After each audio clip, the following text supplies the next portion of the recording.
criticisms in some of the Western media over China's gaining control at the Hambantota Port in Sri Lanka continue. But what precisely are their concerns, and more importantly, are they justified? And the focus of attention on the U.S. government's proposed tariffs has shifted to Japan, as the U.S. and Japan are holding talks in Washington this week. What, if anything, is coming out of these talks? Welcome to The Point, live from Beijing. I'm Li Xin.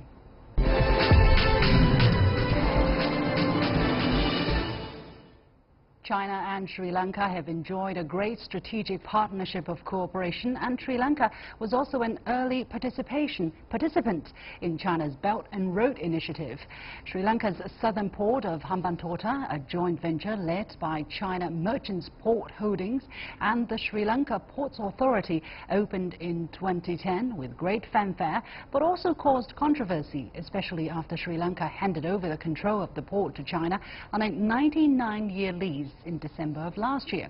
While India is highlighting its safety concerns, some Western media have been saying that the Hambantota port is a doomed failure, and China has been luring Sri Lanka into a debt trap.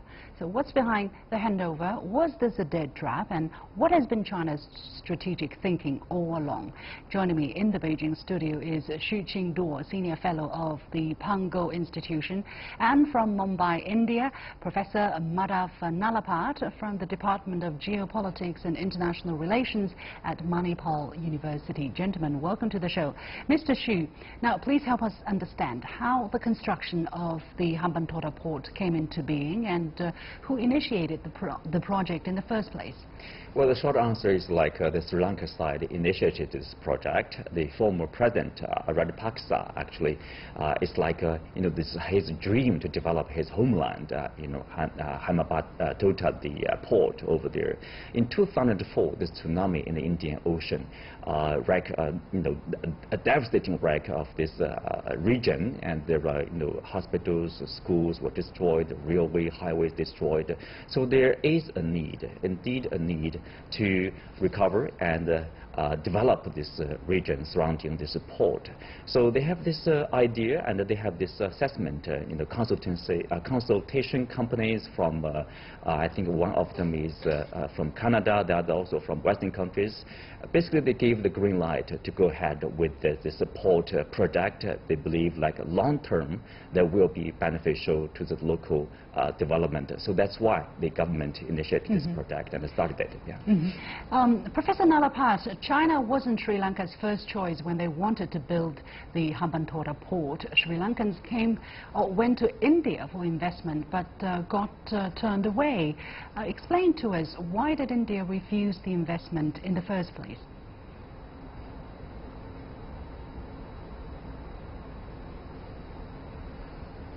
Well, I'd like to say that Indian vessels use Colombo port very actively, and possibly it was felt that in terms of economics, there was not really much scope in the short and medium term for enough economics in terms of enough shipping for a separate and very large port at Hambantota, and therefore that the scarce resources of India, and let me remind you that India in terms of resources has far fewer resources than China.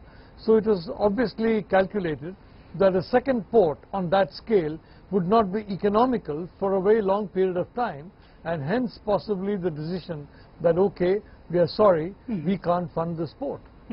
Now, Mr. Xu, the port was officially declared open in November 2010. Then it was accused as a doomed failure, with the fact that the port drew only 34 ships in 2012. But the Sri Lankan former president, Rajapaksa, said that these kind of reports selectively only selected the kind of numbers that they wanted to use. In fact, the number increased to 335 in 2014, and the port made an operating profit of almost 6 million in 2014 and more than 7 million in 2015. So explain to us, what kind of financial problems was this port faced with as of last December, when the Chinese investors came along and took over the operations right? Well, the port in a way reflects the country's problem. That is the debt problem. It's not only about the port, it's about this nation. They have this debt problem, but mostly the debt comes from the international financial markets. 39.9% of them are basically from the private lenders and also some Western governments over there. And then you have 14% goes to the Asian Development Bank, led by Japan, and then 12% goes directly to Japan of the total debt, and 11% to the World Bank. For the Chinese debt, it's only 10% of the total debt. But somehow, because of the project, Chinese debt is being highlighted throughout the world. It's like China is the only debt owner to this country. No, it's not the case. But of course, you can ask, why there's such a debt. Developing countries usually they need investment, need to borrow the loan from other, financial institutions to do investment to develop this country. But sometimes, at least there are reports of this country's, political instability. You can blame also probably the ability to manage this economy, to manage the support. Why was Chinese investors willing to take on this port if the operation was not very profitable and the country is unlikely to pay back any debt anytime soon? Why is more Chinese investment going into that port, Mr. Xu? Good question. Here, during this whole construction process, we're talking about the country firstly turned into India but rejected it. Then they turned to China. China obviously lend a hand by financing the construction of this project. By financing, then there's a debt issue, right? So when seeing the loss or continuous loss of this operation, for the Chinese side, they don't like to see the loss. Because their initial investment will not be returned. Exactly. If it continues their investment, it's very hard for them to return, to recover the investment. They want to make it profitable with more investment. At this time, I don't think any country or any other institutions will continue to invest. Okay. So now China Merchants Port Holding, they continue to invest $1.12 billion US.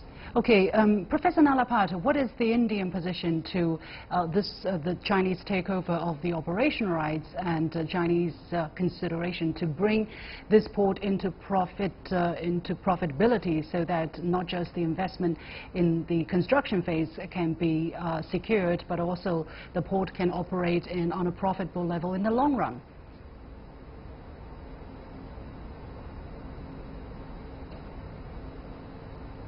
Well, I want to just bring in the general point first, that is that if a loan is taken and if the loan is used in a productive manner, then it leads to profits and prosperity. And if the loan is not used properly, then it leads to losses and problems. In my view, the port is could be very successful, provided there is a kind of an acceptance of this as a major hub for ships to call in and for commercial traffic. And for that, of course, India would be very important. I mean, Indian business is very important to Sri Lanka, whether it be in terms of vessels entering the Colombo port, whether it be in terms of tourists or in any other form. Indian involvement is very, very important. And therefore, I think one way for this port to become profitable would be that if relations between India and China improve, as we are anticipating that they will after Wuhan. Because the fact of the matter is, I think India and China working together can make this port a success. Indeed, I think that is also the shared view of the Chinese leadership, right? Because we all see, the Chinese leadership also see India as a very important partner in the future with the world's largest developing countries. However, there seems to be some Indian voices either in the media or in the academia who seem not to be very pleased with what China is doing in the countries surrounding India. In this case, Sri Lanka. China is lending money to help Sri Lanka develop, and then this term is coined for such activity, calling Chinese activities as a debt trap. Professor Nalapat, how do you look at this kind of behavior? Because it is very nasty to put a tag on someone and see this person struggle to get rid of it when actually this tag is based on very shaky facts.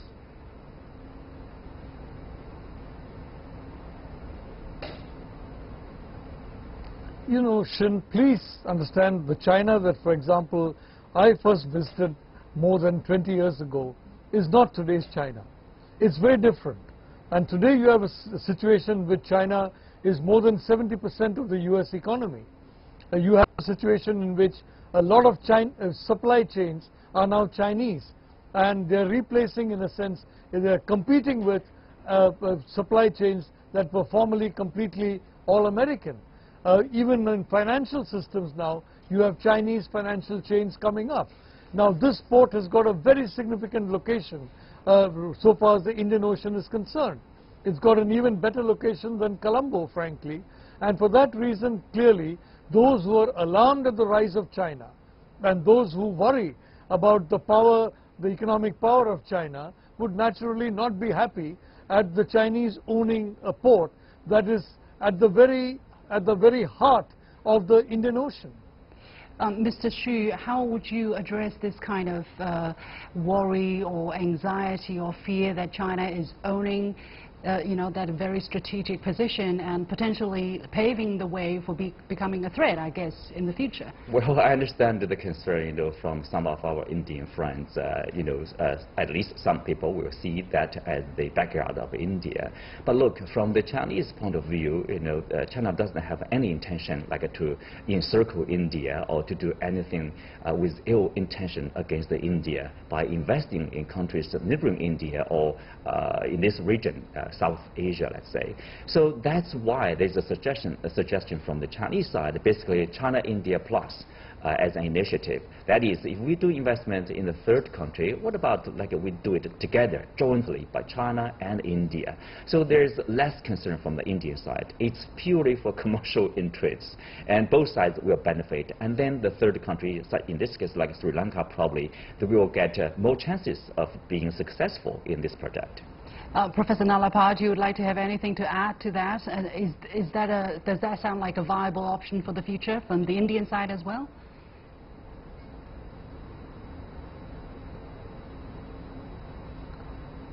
Well, I'm very hopeful after the Wuhan meeting, and I think since then there has been a very warm communication between Prime Minister Modi and President Xi Jinping. I think their diplomacy has been very successful, and frankly, it was important that, so far as India-China relations are concerned, it goes from a top-down level, because the lower levels have become toxic because of decades of mistrust and misunderstanding about each other. So I am optimistic that the kind of scenario that was just mapped out by my Chinese friend will work itself out, because it's quite correct. If India and China come together, then that 2 + 2 is a lot more than 4. It becomes 22. But if we don't work together, then both of us lose. Right. So it's win-win if we come together, right, and lose-lose if we don't. But I think it is also important to add here, and I think to our Indian friends who are watching, Mr. Xu, I don't know whether you agree with me or not, it is unrealistic to expect China not to grow, not to start to trade and increase its interaction with the rest of the world on commercial terms, and then China will be forced to protect its overseas commercial interests. So there will be greater Chinese presence in the world, and I think people also need to how should I say, raise their expectation about Chinese presence and not make a fuss about anything that China is doing overseas, Mr. Xu. Yeah, I agree. I think, on one hand, I do understand, why there is, concern, sometimes even fear, because China, from the viewpoint of our neighbors, they do view China as a giant, almost the equal size of the United States. No, you cannot change. But so I agree with the professor here. That is, communication is very important from the top-down approach, the president and the prime minister, a warm relationship, and then we should bring the country together. There's only one choice for China and India, that is we become friends and join our hands to develop this region together. Thank you. We're going to leave it there. Many thanks to Qinduo, Senior Fellow of the Pangoal Institution here in Beijing, and from Mumbai, Professor Madhav Nalapat of the Department of Geopolitics at the Manipal University. And you have been watching The Point with me, Liu Xin. We'll take a short break, and when we come back, we'll be hearing how America's proposed trade tariffs has moved their focus, this time to Japan. But how tough will President Donald Trump be on one of America's principal allies? Stay with us.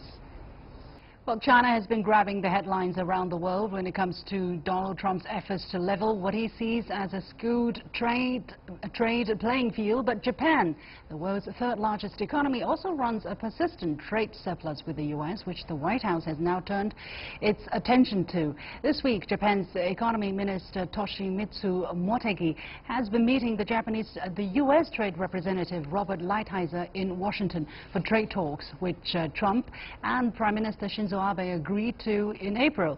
The top U.S. and Japanese trade officials said they better understood each other's positions after the first day of talks on Thursday, though refused to go into details.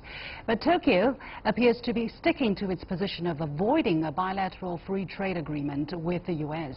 Japan sells far more goods to the U.S. than it buys back, creating a surplus of nearly $70 billion at the end of last year.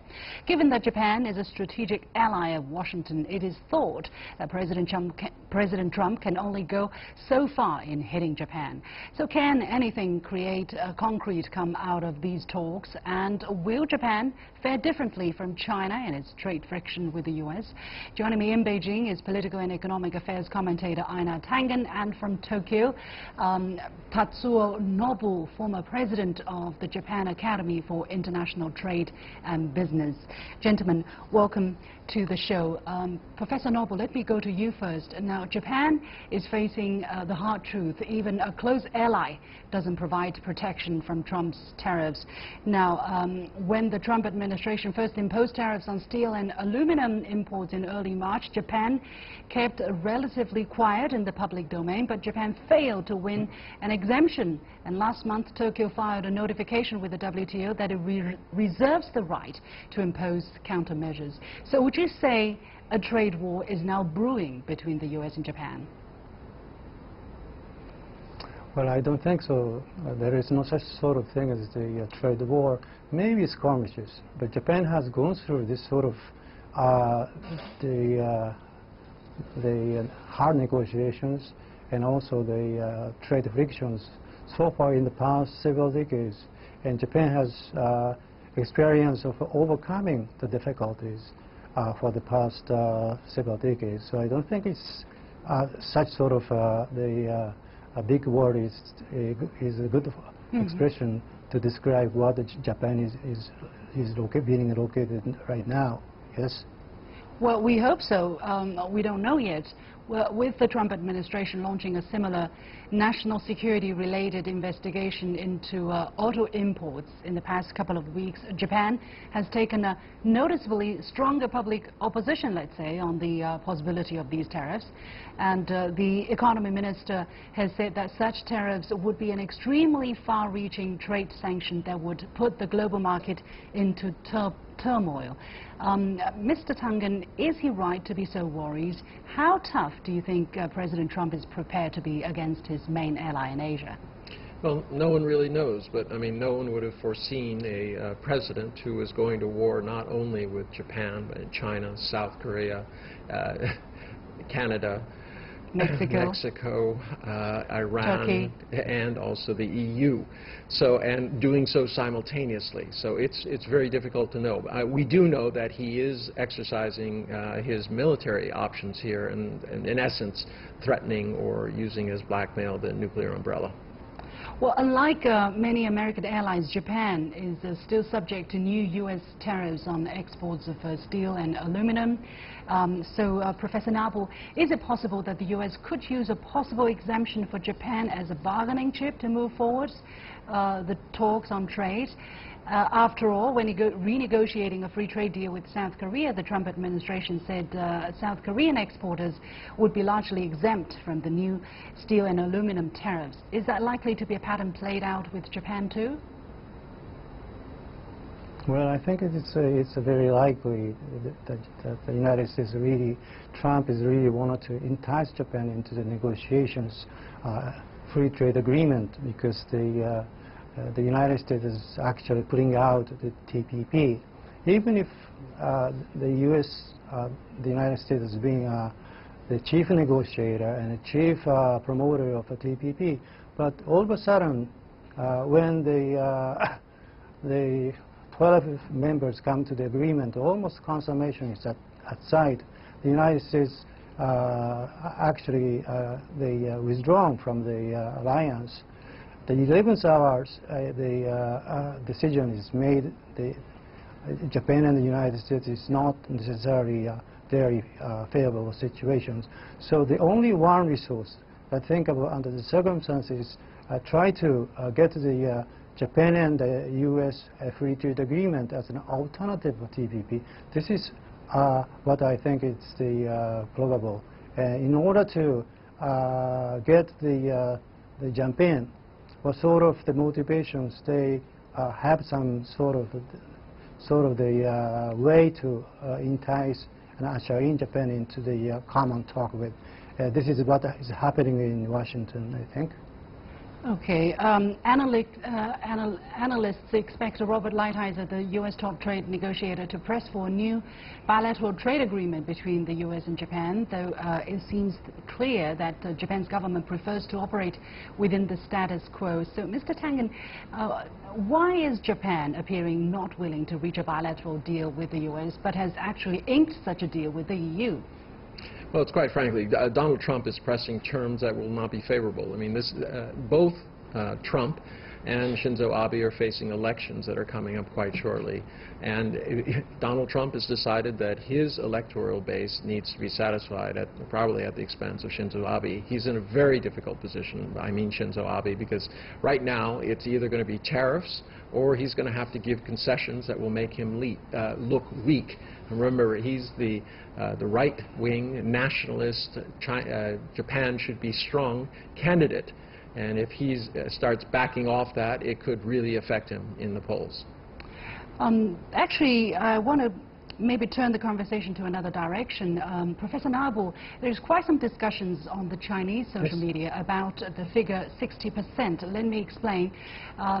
People say the United States would hit an economy with punitive measures or force some kind of a unbalanced agreement for the economy to limit its growth once that economy's size reaches 60% marked to that of the United States, which was believed to be the case with Japan in the 1980s, and many are saying this is the case with China now. What is your opinion on that? How would you compare the difference between the trade route between the U.S. and Japan with that between the U.S. and China at this moment? Well, it looks very similar to what Japan used to be. Back in 1985 or somewhere around, Japan was in a very, very similar situation as the China stands right now. They came up with a lot of measures, a lot of complaints, a lot of the resources to address Japan, and they pressured us into many negotiations, a lot of negotiations, well, involving they start with the textiles. They didn't like Japanese textiles coming massively into the U.S. market. This is the one of the items to be followed by the TV sets and followed by the cars. All Japan negotiated so hard and mostly accepted what the United States wanted. And Japan has been constantly advocated that there would be some benefit, the mutual benefits. The benefit would benefit the United States of America as well as benefit Japan. And back in 1985, there is accord, what is called the Plaza Accord. Right. The conference was held at the Plaza Hotel in New York. Right. We all know and that. And they started complaining. They started complaining not only the commodity items or tradable goods. They complained about the exchange rate. They came up with the complaints that Japanese exchange rate was not favorable for the United States. It was too favorable for Japan. Because of the devaluated Japanese currencies, that's expelled the Japanese the exports into states at the enormous size. Yeah, basically it was the same guy on the United States team that forced Japan to sign that Plaza Accord, which is this guy called Lighthizer, who is talking to Japan at this particular moment. And basically that accord is blamed by many for having slowed Japan's economy over the past few decades. Do you agree with such argument? If there is a lesson you think that came out of how Japan reacted to those trade pressure back then, what would that be? Well, at that time, the Plaza Accord was the watershed that made Japanese policies of export entirely changed. Japan practically gave up export potentials. Instead, they contrived to think of the local productions. They started shifting the Japanese local productions into the United States of America. They set up factories and the plants, so that the plants and factories in the United States would be able to employ more American people, more American laborers, and it would be much more beneficial to the United States rather than one-sided export. I think this was the policy Japan took. Even right now, what the United States really wanted is to curb Japanese cars for local production. And Japan has been aggressively contributing by having the big production base in the United States so far, so much. But it would be possible for Japan to increase more the investment into the United States of America. Okay. Mr. Tangen, what is your take from what Professor Nobu has said? Is there any lesson to be learned from how Japan reacted to, the U.S.'s pressure back in 1980s? Well, it's what we say in the West is a deja vu. It's happening all over again, and quite frankly, appeasement has not always worked. I would underline that in this last quarter, Japanese investment in the U.S. has increased by 80%.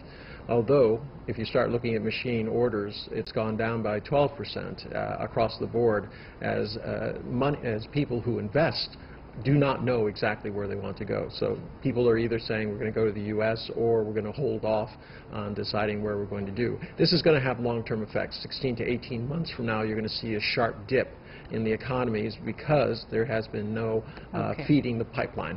Okay, let's leave it there. Many thanks to Tatsuo Nobu, former president of the Japan Academy for International Trade and Business, and here in Beijing, political and economic affairs commentator Einar Tangen. And that's it for this edition of The Point with me, Liu Xin. As always, follow me on Facebook and Twitter using the handle The Point with LX. Download the application called CGTN to watch the show on your mobile devices, or go to YouTube and look for CGTN The Point. Thanks for watching. You've got The Point. Have a good weekend.